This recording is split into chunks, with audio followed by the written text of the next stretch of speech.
Hello students, I am Gajendra Sharma. Welcome to Adda 24/7 school. कैसे हो सारे लोग? उम्मीद करूंगा कि आप लोग बहुत बढ़िया हैं और एकदम अच्छे से अपनी प्रिपरेशन को कर रहे होंगे। तो आप लोगों की प्रिपरेशन को और अच्छा करने के लिए आ गया हूं मैं चैप्टर नंबर 4 का एक और टॉपिक लेके, जो बहुत इंपॉर्टेंट है आप लोगों के एग्जाम के पॉइंट ऑफ व्यू से। क्योंकि चैप्टर नंबर 4 के अंदर हमने अभी तक बहुत सारी चीज़ों को देख लिया, चाहे बायो-सैवर्ट लॉ की बात करें या साइक्लोटोन की बात करें, अगर कोई भी हमारा मोशन हो रहा है अगर मैग्नेटिक फील्ड के अंदर उसकी बात करें, तो ये सारी चीज़ों को मैंने बहुत अच्छे से आप लोगों को समझा दिया है और उस पर बेस्ड मैंने सवाल आप लोगों को करा दिए हैं। अब बेसिकली जो हम लोग यहाँ पे बात कर रहे हैं वो बात कर रहे हैं बेटा यहाँ पे कि सर कैसे अगर मेरा कोई भी सर्कुलर लूप है उसकी वजह से उसके अंदर अगर करंट फ्लो हो रहा है उसकी वजह से कोई पॉइंट पी लेते हैं तो उसके ऊपर हम लोगों को क्या क्या चीज़ें देखने को मिलती है उसकी बात हम लोग यहाँ पे करने वाले हैं। तो चलिए देखते हैं। सबसे पहले देखिए हमारा जो ये आप लोगों को दिख रहा है magnetic field due to a circular coil की बात है। सर सर्कुलर कॉइल की वजह से कैसे होगा? अब सबसे बड़ी बात है कि सर सर्कुलर लूप है तो इसके अंदर चीज़ों को हम लोगों को बहुत अच्छे से समझते हुए आगे बढ़ना पड़ेगा कि सर कैसे इसके अंदर चीज़ें होती हैं, तभी जाके आप लोग कॉन्सेप्ट को बहुत अच्छे से सीख पाओगे। तो सबसे पहले देखिए इसके अंदर हमारा जो फॉर्मूला होता है बेसिकली क्या होता है मैग्नेटिक फील्ड का कि सर B = होता है μ0 NI A² divided by 2A² + x² to the power 3/2। ये हमारे पास फॉर्मूला होता है। तो दिमाग में ये चीज़ें अच्छे से बिठा लीजिए मेरे भाई। अब सबसे पहले हम लोग चलते हैं और इस डायग्राम के थ्रू इन चीज़ों को हम लोग देखने की कोशिश करते हैं। तो सबसे पहले आप लोगों को क्या करना है, एक सर्कुलर कॉइल बनाना है। बोला सर ये सर्कुलर कॉइल है बेटा, ये आप लोगों को सर्कुलर ही दिखनी चाहिए, ऐसा नहीं लगना चाहिए। क्योंकि देखो हम लोग क्या कर रहे हैं, इसको इस तरीके से देख रहे हैं, इस तरीके से देख रहे हैं। तो सर्कुलर लूप की हमने बात कर ली है। अब इसकी रेडियस मान लीजिए, मैंने बोला कि सर इसकी रेडियस है r। ये क्या है बेटा, इसकी रेडियस है r, ये इसकी रेडियस है r और यहाँ से एक पॉइंट है x डिस्टेंस के ऊपर p। ये हमारा p पॉइंट है x डिस्टेंस के ऊपर। किसके ऊपर है बेटा? x डिस्टेंस के ऊपर ये हमारा एक पॉइंट है। तो यहाँ पे इस पॉइंट P के ऊपर मुझे देखना है कि सर मैग्नेटिक फील्ड कितना होगा। अब इसके अंदर सबसे बड़ी बात है सर करंट की डायरेक्शन की। तो मैंने बोला कि जो करंट इसके अंदर फ्लो हो रहा है वो I हो रहा है, यहाँ से जो फ्लो हो रहा है वो I हो रहा है, ठीक है। I करंट है और यहाँ पे मैं बोलता हूँ कि सर ये हिस्सा मैंने एक छोटा सा ले लिया है DL। क्या ले लिया बेटा? DL मैंने ले लिया। अगर ये DL है तो यहाँ से अगर इसके मैं टेंजेंट ड्रॉ करता हूँ तो ये हमारी करंट की बात बताएगा। और अगर ये करंट की बात बता रहा है तो यहाँ से मैं क्या करता हूँ, P पॉइंट को मिला लेता हूँ। क्योंकि यहाँ से हम लोगों को जो देखना है अल्टीमेटली यही चेक करना है। तो सर यहाँ से हमने क्या किया, इस P पॉइंट से मिला लीजिए। इस P पॉइंट को जैसे ही आप लोग मिला लोगे तो ईजिली आप लोगों को चीज़ें समझ में आने लगेगी, ठीक है। ये हमारे पास हो गया। यानी कि सर मैं ले रहा हूं एक DL और DL के बाद मैंने क्या लिया है, एक DL लिया है। DL लेने के बाद में ये हमारा क्या है बेटा, DL है, एक छोटा सा एक्स्ट्रा। क्योंकि ये पूरी इसकी लेंथ भी तो है ना, इसकी लेंथ है। मैंने बोला कि सर लेंथ बोल दीजिए या इसकी सर्कमफेरेंस बोल दीजिए, बात बराबर है, उसकी बात हम लोग कर रहे हैं। अब सबसे पहले देखिए कि सर अगर ये P पॉइंट हमने लिया है, क्योंकि देखो अगर करंट फ्लो हो रहा है किसी भी कॉइल के अंदर या हम लोग बोले वायर के अंदर, तो वो अपने चारों तरफ क्या करता है बेटा, एक मैग्नेटिक फील्ड जनरेट करता है। उसके अगर मैग्नेटिक फील्ड की बात करें तो अब देखो सबसे बड़ी बात है कि सर एक पर्टिकुलर पॉइंट की बात करते हैं, पर्टिकुलर पॉइंट की बात करते हैं। अगर ये पॉइंट दूर है तो मैग्नेटिक फील्ड का इफेक्ट कम होगा, ये जितना ज्यादा उसके पास होगा उतना ज्यादा मैग्नेटिक फील्ड हमारा होगा। अब हमने बोला कि मान लीजिए ये जो डिस्टेंस है, ये जो डिस्टेंस है इसको मैंने r से डिनोट कर दिया। अब सबसे पहले देखिए कि सर अगर मैं यहां देखूंगा तो ये एंगल कितना होगा, बोला सर ये 90 डिग्री का एंगल है, बोला सर राइट है। अब यहां पे आप लोगों ने देखा कि सर ये 90 डिग्री का एंगल है, यहां पे हमारा करंट किधर है, बोला सर करंट इस डायरेक्शन में है। तो करंट की डायरेक्शन में अंगूठा रखिए, करंट की डायरेक्शन में अंगूठा रखिए। देखो इस तरीके से अगर करंट की डायरेक्शन में रखोगे तो उंगलियां हमें बताएंगी मैग्नेटिक फील्ड को, उंगलियां बताएंगी मैग्नेटिक फील्ड को, उंगलियां बताएंगी मैग्नेटिक फील्ड को, और मैग्नेटिक फील्ड को बताएंगे। तो मैं बोलता हूं कि सर यहां पे जो मैग्नेटिक फील्ड होगा वो इस डायरेक्शन के अंदर है, मान लीजिए DB, ठीक है, DB। रुकिए, इस डायरेक्शन क्या नहीं, मैं आपको एक बार बता देता हूँ, सुनिए। एक मैं क्या करता हूँ, यहाँ से भी एक पॉइंट ले लेता हूँ, यहाँ से एक पॉइंट ले लेता हूँ, ये R है, यहाँ से भी एक पॉइंट ले लेता हूँ DL का, जिससे आपको कुछ चीज़ें समझ में आ जाएंगी, ठीक है। ये भी हमारी क्या होगी R। अब मैं बोलता हूँ कि सर इसकी वजह से इधर मैग्नेटिक फील्ड होगा बाहर की तरफ, बोला सर राइट है, बोला बाहर की तरफ होगा, और इसकी वजह से इस तरफ होगा, इसकी वजह से क्या होगा सर, इस तरफ हमारा मैग्नेटिक फील्ड होगा, राइट है। मैग्नेटिक फील्ड क्या होगा, इस तरफ हमारा होगा, मैग्नेटिक फील्ड इस तरफ हमारा होगा। मैंने थोड़ा सा ये ऐसे ही बनाया, देख लीजिएगा। और यहाँ से क्या होगा सर, इसको मैं बोल देता हूँ DB, इसको भी मैं बोल देता हूँ DB। ये हमारा क्या है, DB है। अब सबसे बड़ी बात है, देखिए मैंने बोला यार ये जो एंगल है इसको मैं बोल देता हूँ थीटा। तो ये वाला एंगल भी क्या होगा, इधर के सर भी बोला सर ये भी थीटा होगा। अगर ये थीटा है तो हम लोग क्या करते हैं सर, यहाँ से एक स्ट्रेट लाइन में ड्रॉ कर लेता हूँ जिससे एंगल से मैं इजीली चीज़ों को समझ पाऊंगा। बोला सर राइट है। अब सबसे पहले देखिए, अगर ये थीटा है तो ये कंप्लीट कितना होगा सर? अगर ये थीटा है मेरे भाई तो डी बी क्या होगा इस वाले के कंपैरिजन में? देखिए अगर ये थीटा है सर, तो अगर ये थीटा है तो ये बचा हुआ कितना होगा सर? 90 माइनस थीटा, क्योंकि सर ये भी एंगल कितना होगा? 90 होगा। ये एंगल भी कितना होगा? 90 हमारा होगा। ये एंगल भी कितना होगा? देखो ये एंगल जो है ना, ये भी हमारा 90 होगा। ये भी हमारा क्या होता है? 90 होता है। ये हमारा 90 होता है। अगर ये 90 माइनस थीटा है तो ये बचा हुआ कितना एंगल होगा? बोले सर ये थीटा है। अगर ये थीटा है तो अब यहाँ से देखिए सर, अगर ये 90 है तो देखो ये वाला क्या होता है? 90 होता है, इसके परपेंडिकुलर है, ये ऑलमोस्ट इसके परपेंडिकुलर होता है, ठीक है। अब यहाँ से देखिए सर, अगर ये थीटा है तो ये कितना होगा सर? ये वाला बचा हुआ कितना हो जाएगा? 90 माइनस थीटा। अगर ये 90 माइनस थीटा है तो ये बचा हुआ क्या हो जाएगा सर? थीटा।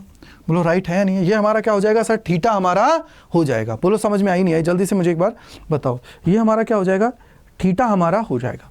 अगर ये थीटा है सर, तो अब यहाँ से क्या चीज़ें देखने को मिल रही हैं? मैंने बोला यार सबसे बड़ी बात मुझे बताइए, अगर इस जगह की बात कर रहे हो तो इसका ये हॉरिजॉन्टल कंपोनेंट क्या हो जाएगा? बोला सर ये हो जाएगा डी बी कॉस थीटा, और इसके की अगर मैं बात करता हूँ तो ये भी हो जाएगा डी बी कॉस थीटा, ठीक है। ये भी डी बी कॉस थीटा। और इसका वर्टिकल कंपोनेंट क्या हो जाएगा? वर्टिकल कंपोनेंट जो है वो क्या आ जाएगा? वर्टिकल कंपोनेंट की जब बात की जाती है तो ये वाला हो जाएगा sir D B sine theta, d B sine theta. और इस वाले का भी क्या हो जाएगा sir? D B sine theta. बोला सर राइट है। तो ये d B sine theta, d B sine theta है, दोनों ऑलमोस्ट सेम है। अब बात आती है कि सर इसके अंदर और क्या होगा? तो बेटा देखो, अगर ये डी बी कॉस थीटा है, ये डी बी कॉस थीटा है, दोनों की डायरेक्शन अपोजिट है, तो ये एक दूसरे को क्या कर देंगी? खत्म कर देंगी। ये d B cos theta, d B cos theta एक दूसरे को खत्म कर देगा।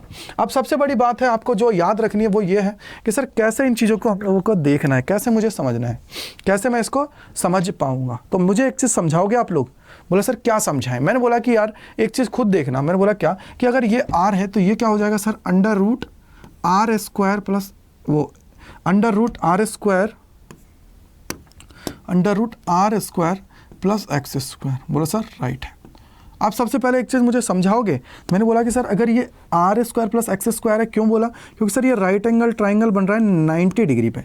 अगर ये 90 डिग्री पे एंगल है तो इसका मतलब क्या हुआ? राइट एंगल ट्राइंगल बना रहा है 90 पे। 90 पे अगर ये बना रहा है तो इसका मतलब क्या हुआ सर? इसके सामने वाला ये हमारा क्या होता है? हाइपोटेनियस होता है। अगर ये हमारा हाइपोटेनियस है तो ये इसका क्या हो जाएगा सर जी? बेस हो जाएगा। और ये इसका क्या हो जाएगा?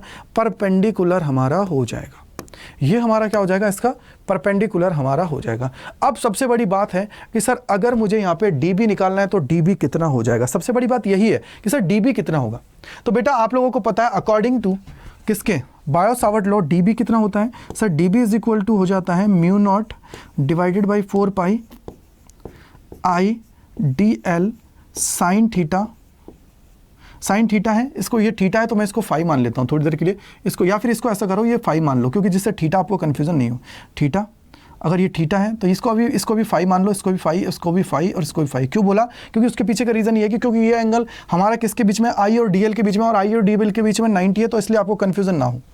अब यहाँ पर क्या हो जाएगा? डिवाइडेड बाई होता है आर स्क्वायर, ठीक है। डिवाइडेड बाई हो जाएगा आर स्क्वायर। अगर ये आर स्क्वायर है तो यहाँ से देखिए sir D B is equal to mu naught upon 4 pi I D l sine theta divided by R square हमारा है। अब मैं बोलता हूँ आई और डी एल के बीच में देखो, आई और डी एल के बीच में देखो, आई और डी एल के बीच में अगर आप लोग देखते हो तो एंगल कितना है सर? 90 डिग्री। अगर ये एंगल 90 डिग्री है तो साइन थीटा है। साइन थीटा इसका मतलब क्या हुआ सर? साइन 90 डिग्री हुआ। साइन 90 डिग्री है तो इसका मतलब क्या हो गया सर? इसकी वैल्यू हो गई है 1। अगर इसकी वैल्यू 1 हो गई है तो ये इसकी जो कंपोनेंट है इसकी वैल्यू क्या हो जाएगी? 1। तो D B is equal to क्या आ जाएगा sir? D B is equal to आ जाएगा mu naught upon 4 pi I D L divided by R square. और ये आर स्क्वायर क्या होती है सर? आर स्क्वायर होती है यहाँ से लेके इस पॉइंट तक के बीच की डिस्टेंस। यहाँ से इस पॉइंट के बीच की डिस्टेंस हमारी होती है आर हमारी होती है, राइट। अगर ये आर है तो आर एक्चुअली में है हमारे पास कितना सर? आर जो दे रखा है वो दे रखा है under root R square plus x square, यही हमारे पास है। बोला सर राइट है। अब हम लोग क्या करते हैं बेटा, इसका स्क्वायर अगर मैं ले लेता हूँ तो क्या हो जाएगा सर? ये हो जाएगा आर स्क्वायर प्लस एक्स का स्क्वायर। ये मेरे पास हो गया। अगर ये मेरे पास हो गया है तो अब मेरा काम है कि सर इसके अंदर इस वैल्यू को पुट करूं, इसके अंदर इस वैल्यू को पुट करूं। तो कितना हो जाएगा सर? ये हमारा हो जाएगा d B is equal to mu naught upon 4 pi, mu naught upon 4 pi है। और यहाँ पे क्या है सर? ये है I D L divided by क्या है, आर स्क्वायर प्लस एक्स का square, R square plus x का स्क्वायर। ये मेरा क्या हो गया बेटा, डीवी हो गया। इसको इक्वेशन नंबर 1 दे दीजिए। ये मेरा क्या है, इक्वेशन नंबर 1 दे दीजिए, क्योंकि ये क्या है, डीबी। डीबी का मतलब है सर उस पॉइंट पे कितना होगा। लेकिन अब मेरे को बताओ, इस सर्कुलर लूप की वजह से तो dB dB dB dB dB सबकी वजह से, और रिजल्टेंट कहाँ आ रहा है सर, रिजल्टेंट मुझे इस डायरेक्शन में मिल रहा है। अगर मैं इस लूप की बात करूँ तो इस डायरेक्शन में मुझे रिजल्टेंट मिल रहा है, और इस डायरेक्शन में अगर मुझे रिजल्टेंट मिल रहा है तो क्या होगा, मैं बोलता हूँ कि सर डीबी डैश क्या हो जाएगा। अगर मैं डीबी डैश की बात करता हूँ तो ये हो जाएगा dB sine theta, dB sine theta क्या, या साइन फाई बोल दीजिए इसको, डीबी साइन फाई आप लोग इसको बोल दीजिए। क्या हो जाएगा, डीबी साइन फाई हमारा हो जाएगा। बोलो ठीक है या नहीं है, क्या हो जाएगा, d B dash is equal to d B sine phi हमारा हो जाएगा। ठीक है बेटा, क्लियर है, बोला सर राइट। अब सबसे बड़ी बात है कि सर डीबी साइन फाई हो गया है, मुझे चाहिए डीबी तो आप लोगों ने निकाल लिया, लेकिन मुझे चाहिए बी, कंप्लीट बी कितना होगा वो मुझे चाहिए। अगर मुझे इसका आंसर निकालना है तो कंप्लीट बी कितना हो जाएगा बेटा, कंप्लीट बी के लिए मुझे क्या करना पड़ेगा, इसका इंटीग्रेशन करना पड़ेगा। तो d dash is equal to हो जाएगा d B sine phi, d B क्या है, साइन फाई। यहाँ से इसका इंटीग्रेशन हमारा हो गया। अगर इसका इंटीग्रेशन हो गया तो बेटा ये हमारा क्या हो जाएगा sir, B dash, B dash आ गया है तो ये क्या हो जाएगा सर, ये हो जाएगा डी बी साइन फाई। अब सबसे बड़ी बात है कि सर dB की वैल्यू तो मेरे पास है, ये रही, ये मेरे पास क्या है, dV की वैल्यू है, लेकिन मेरे पास नहीं है साइन फाई की वैल्यू। साइन फाई की वैल्यू अगर मुझे मिल जाती है तो मेरा काम हो जाएगा। सिर्फ साइन फाई की वैल्यू मुझे चाहिए, अगर वो साइन फाई की वैल्यू मेरे पास है तो ईजिली मेरा काम हो जाएगा। साइन फाई कैसे निकलेगा, बोले सर साइन फाई अगर मैं देखता हूँ तो फाई यहाँ पे है, बेस मेरे पास है, परपेंडिकुलर है, हाइपोटेनियस है। ठीक है, तो साइन फाई क्या हो जाएगा, sine phi is equal to हो जाएगा, क्योंकि देखो आप लोग पढ़ते हो सर पंडित बद्री प्रसाद हर हर भोले, यही पढ़ते हो। और साइन का मतलब क्या होता है sir, perpendicular upon hypotenuse. Perpendicular क्या है, बोला सर आर है, डिवाइडेड बाई हाइपोटेनियस, हाइपोटेनियस क्या है sir, under root R square plus x square. बोलो है या नहीं है, जल्दी से कमेंट सेक्शन में आप लोग बताओगे है या नहीं है। अगर ये है तो यहाँ से आप देखो क्या समझ में आया, बोलो सर यहाँ से ये समझ में आ गया कि मुझे यहाँ पे dB की वैल्यू को रखना है और उसके अलावा मुझे साइन फाई की वैल्यू रखनी है। तो dB की वैल्यू कितनी है सर, dB की वैल्यू जो दे रखी है वो दे रखी है mu naught upon 4 pi I D l upon R square plus x square. ठीक है, डॉट डॉट क्या हो जाएगा, R divided by under root R square plus x square. ठीक है, ये हमारे पास हो गया है। अब सबसे बड़ी बात यह है कि सर इसके अंदर मैं देख रहा हूं तो यहां पे मेरे को वेरिएबल जो लग रहा है जो चेंज हो सकता है वो है सर डीएल की लेंथ है। डीएल को मैं इंक्रीज कर दूं या कम कर दूं, डीएल को अगर मैं इंक्रीज कर देता हूं तो उसको मैं चेंज कर सकता हूं। डीएल है तो बाकी सबको बाहर ले लो, बाहर सब लोगे तो कितना हो जाएगा सर, अगर इसको बाहर लेते हो तो ये हमारा हो जाएगा mu naught upon 4 pi I R divided by R square plus x square to the power 3/2। बोला सर 3/2 कैसे है, क्योंकि बेटा देखो इसकी पावर कितनी है, 1 है। अगर 1 पावर है प्लस में अगर मैं बात करूं तो सर इसकी पावर कितनी है, अंडर रूट है R square plus x square. तो अंडर रूट के अंदर एक्स जो होता है इसको हम लोग कंसिडर करते हैं एक्स की पावर 1/2। x की पावर 1/2 हम लोग इसको कंसीडर कर लेते हैं। अगर x की पावर 1/2 है तो यहां से कितना हो जाएगा सर, ये हो जाएगा 1/2, यानी कि सर सीधा सीधा हो जाएगा 2 + 1, यानी कि सर 3/2 हमारा ये हो जाएगा, 3/2 हमारा हो जाएगा। अगर ये 3/2 हो गया तो 3/2 मैंने लिख दिया है। और यहाँ पे क्या आ जाएगा सर, इंटीग्रेशन में आ जाएगा dl, इंटीग्रेशन में आ जाएगा dl। अगर इंटीग्रेशन में dl है तो बस अब तो सारा काम हो गया। अब बात बताओ मेरे को कि सर dl अगर मेरा है छोटा सा हिस्सा, अगर dl मेरा है छोटा सा हिस्सा तो इसका कंप्लीट क्या हो जाएगा सर, l। कंप्लीट कितना हो जाएगा, l। और l किसके इक्वल होगा सर, l इसके इक्वल होगा जो इसका सरकमफेरेंस है उसके बराबर। L किसके इक्वल होगा सर, सरकमफेरेंस के बराबर होगा। बोलो सर कैसे, क्योंकि देखो यार L का मतलब, DL का मतलब क्या है सर, छोटा सा हिस्सा मैंने लिया है उस पूरी लेंथ का, छोटा सा हिस्सा। अगर पूरे की मैं बात करूं सर्कुलर है, इसको अगर मैं सीधा कर दूं तो वो लेंथ किसके इक्वल हो जाएगी सर, वो बराबर हो जाएगी इसके सरकमफेरेंस के। अगर इसके सरकमफेरेंस के बराबर हो जाएगा तो देखो इसका क्या निकालोगे, बोले सर सरकमफेरेंस निकाल लो, कितना होता है तो L इज इक्वल टू कितना हो जाएगा बेटा, 2πr। 2πr बोले सर राइट है। तो ये 2πr हो गया, तो इसको रख दीजिए यहाँ पे, इसको उठा के यहाँ लाओ तो b dash is equal to कितना हो जाएगा, b dash is equal to हो जाएगा बेटा mu naught upon 4 pi I R divided by R square plus x का स्क्वायर टू द पावर 3/2। बोलो सर राइट है। और इसका क्या हो जाएगा, इनटू में हो जाएगा 2πr, 2πr, ठीक है, 2πr हमारा हो गया। इस 2π से ये 2 टाइम्स गया, ये r हो जाएगा, यानी सर ये हो जाएगा b dash is equal to mu naught I R square divided by क्या हो जाएगा sir 2 times of R square plus x square to the power 3/2। बोलो सर ठीक है, बोलो ठीक है नहीं है, बोलो सर राइट है। अब सबसे बड़ी बात है जो आप लोगों को जानना जरूरी है कि सर नंबर ऑफ टर्न्स भी तो हो सकते हैं। अभी ये 1 दिख रहा है, हो सकता है 2 हो, 3 हो, 4 हो, 5 हो, 10 हो, 50 हो, 100 हो, 200, तो क्या करोगे? तो सर मैंने बोला कि अगर n इज इक्वल टू, अगर मेरे पास है नंबर ऑफ टर्न्स, अगर है नंबर ऑफ टर्न्स की मैं बात कर रहा हूँ, अगर n नंबर ऑफ टर्न्स हैं तो क्या हो जाएगा, तो ये हो जाएगा sir b dash is equal to हो जाएगा mu naught n I R square divided by हो जाएगा 2 आर स्क्वायर प्लस एक्स का स्क्वायर 3/2। ये मेरे पास हो जाएगा, ये मेरे पास हो जाएगा। बोलो ठीक है नहीं है, बोलो ठीक है नहीं है, ये मेरे पास हो गया। तो आप लोगों ने यही लिखा था, बोलो ठीक है नहीं है सर, यही देखा था। क्या देखा था कि सर पिछली स्लाइड में हमने क्या देखा था, यही देखा था कि सर म्यू नॉट एन आई ए स्क्वायर की जगह बेटा यहाँ पे देखो ये रेडियस ए है तो मैंने वहां पे आर स्क्वायर ले लिया है, तो mu naught N I R square divided by 2 R square plus x square to the power 3/2, यही हम लोगों ने निकाला है। बोलो सर राइट है। अब 2 चीजें हो सकती हैं, ये तो मैंने क्या लिया, जब पॉइंट मेरा पी क्या है, बाहर है, पॉइंट पी मेरा क्या है बेटा, बाहर है, तब का केस मैंने ये लिया है, ठीक है। पॉइंट पी मेरा क्या है, बाहर है, तब का केस मैंने ये ले लिया है। हो सकता है पॉइंट पी अंदर हो तो क्या होगा भाई, 2 चीजें, या तो पॉइंट पी बाहर हो या पॉइंट पी अंदर है, तो क्या है, बात यही बात आ रही है ना यार। तो पॉइंट पी अगर अंदर है तो उस केस में क्या हुआ, पॉइंट पी अंदर है तो क्या हुआ, देखो अगर पॉइंट पी अंदर होगा, अगर पॉइंट पी, अगर मैं सरफेस पे ले रहा हूं, पहली चीज है surface, point P at surface, अगर सरफेस पे है तो क्या हुआ, बोला सर सरफेस के ऊपर है तो ये भी आर के इक्वल होगा, या मैं बोल सकता हूं सेंटर पे ही आ जाए, point P at surface centre, किस पे आ जाए, सरफेस सेंटर की मैं बात कर रहा हूं, सरफेस सेंटर,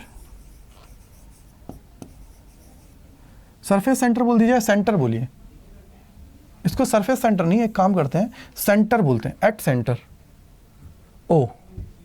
अगर सेंटर ओ पे होगा मेरे भाई तो बताओ ये x कितना हो जाएगा, 0, ये x कितना हो जाएगा, 0, x कितना हो गया, 0। अगर ये x देखूंगा तो x इज इक्वल टू कितना हो जाएगा सर, 0, और अगर x इज इक्वल टू 0 हो जाएगा तो b dash is equal to क्या हो जाएगा sir, mu naught N I R square divided by क्या हो जाएगा सर, ये x, यहाँ पे देखिए 2 R square plus x square to the power 3/2। यहाँ से ये कितना हो जाएगा सर, 0, ये कितना हो जाएगा, 0। अगर ये 0 है तो यहाँ से कितना हो जाएगा सर, 2 से 2 गया 3, यानी सर ये हो जाएगा b dash is equal to mu naught N I R square divided by 2 R की पावर क्यूब। यहाँ से देखिए स्क्वायर से ये गया, कितना बच गया है, b dash is equal to हो जाएगा mu naught N I divided by 2r। याद रखिएगा अगर आप लोगों से सेंटर की बात करता है तो ये आप लोगों को फॉर्मूला लगाना है, कौन सा लगाना है, mu naught N I divided by 2r। अगर वो किसकी बात करता है, centre, magnetic field at centre, magnetic field, magnetic field at centre, तो सेंटर का केस भाई है। अब मेरे को बताओ, ये तो सेंटर का केस हो गया, हो सकता है सर वो सरफेस पे हो तो क्या होगा, सरफेस पे होगा तो क्या होगा मेरे भाई, अगर वो सरफेस के ऊपर होगा तो क्या होगा भाई, मेन चीज है सरफेस के ऊपर हुआ तो क्या होगा, क्योंकि B dash is equal to है mu naught N I divided by 2r, ये हमारे पास हो गया। अब मेरे को एक चीज समझाओ यार, अगर ये आपने देख लिया है तो यहां से क्या समझ में आ रहा है, बोला सर यहां से समझ में आ रहा है, अगर ये बी डैश मैंने निकाल लिया है तो अब एक चीज और हो सकती है ना सर, सरफेस के ऊपर भी तो हो सकता है, ये पॉइंट अगर यहां पे हो तो क्या होगा, अगर ये सरफेस के ऊपर है तो क्या होगा। देखो 2 कंडीशन लेते हैं, लेकिन तीसरी भी मैं आपको बता देता हूं जिससे आप लोगों को दिक्कत ना हो। थर्ड जो है वो ये है कि अगर ये पॉइंट आप लोगों का यहां पे हो तो क्या हो जाएगा।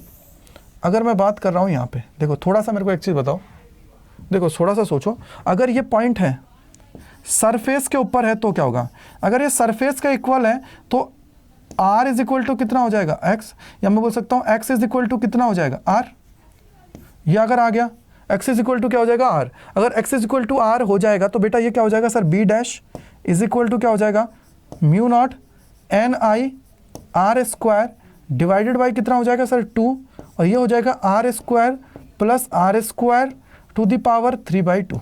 ठीक है, तो ये कितना हो जाएगा देखो, अगर ये R square plus R square to the power 3/2 है तो ये कितना हो जाएगा 2r स्क्वायर, कितना हो जाएगा 2r स्क्वायर यानी कि 4 हो जाएगा।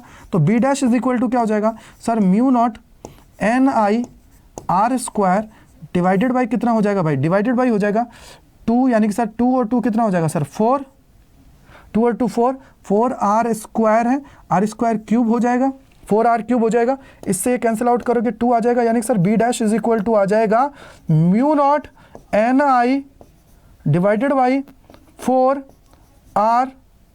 ये हमारा आंसर आ जाएगा। ये कब का है बेटा, ये आपका तब है, यानी कि सर अगर वो वहां पे है तो इसका डबल हो जाएगा, इसका क्या हो जाएगा डबल हो जाएगा। अगर डबल हो रहा है तो इसका मतलब क्या हो जाएगा, अगर आपसे पूछ लिया जाता है कि बताइए ये एक्स पॉइंट अगर मेरा सरफेस के ऊपर है, अगर एक्स पॉइंट क्या है, ये जो सर्कुलर कॉइल है इसके सरफेस के ऊपर है, तो क्या होगा, तो वो हमारा हो जाएगा b dash is equal to mu naught N I divided by 4r। ये हमारा आंसर इसका हो जाता है। तो इस तरीके से मैंने पूरा जितना डीप में आपका हो सकता है उतना डीप में मैंने आप लोगों को समझा दिया है। आई होप कि आप लोगों को बहुत अच्छे से ये समझ में आ गया होगा, जिससे आप लोग चीज़ों को बहुत अच्छे से कर जाओगे, राइट। तो देखिए अब क्या करना है, अड्डा 24/7 की ऐप डाउनलोड कर लीजिए, जिससे क्या है कि आप लोग वहां पे नोट्स को डाउनलोड कर पाओ। So thank you so much मेरे साथ अड्डा 24/7 स्कूल चैनल पे जुड़ने के लिए। मैं गजेंद्र शर्मा आप लोगों का तहे दिल से शुक्रिया अदा करता हूं, और उम्मीद करूंगा कि ये लेक्चर आप लोगों के लिए बहुत यूजफुल होने वाला है। Thank you so much and bye bye to all. मिलते हैं नेक्स्ट लेक्चर के अंदर।